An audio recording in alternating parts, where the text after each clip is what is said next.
Praise the Lord. December 25 ലോകമെമ്പാടും Christmas ആഘോഷിക്കുന്നു.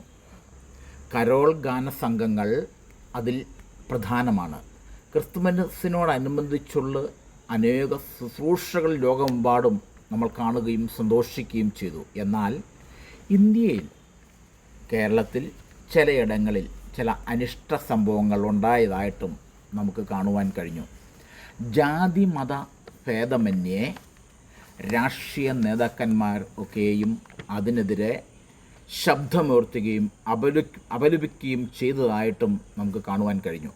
പക്ഷേ നിങ്ങളൊന്ന് ശ്രദ്ധിച്ചോ, പെന്തക്കോസ്ത് നേതൃത്വത്തിലെ ഒരാൾ പോലും അതിനെതിരെ ഒരു വാക്ക് പോലും പറഞ്ഞതായി നമുക്ക് കാണുവാൻ കഴിഞ്ഞില്ല.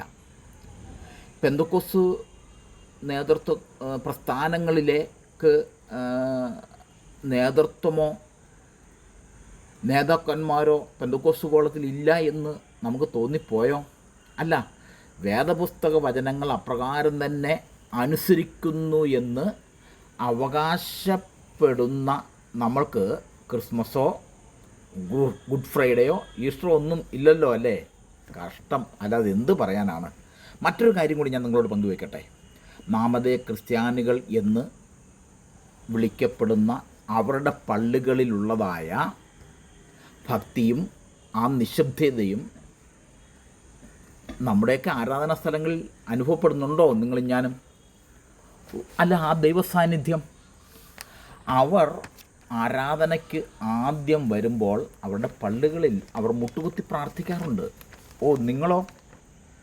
അല്ല, നമ്മൾ ദൈവം വസിക്കുന്ന ദൈവത്തിൻ്റെ മന്ദിരമാണല്ലോ നാമൊക്കെയും, അല്ലേ?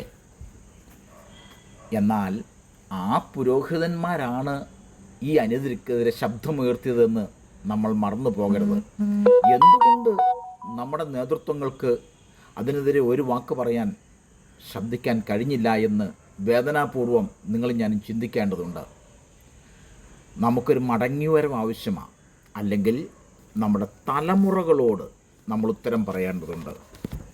നമുക്ക് ഒരുമിച്ച് ചിന്തിക്കാം. ദൈവം നമ്മെ അനുഗ്രഹിക്കുമാറാകട്ടെ.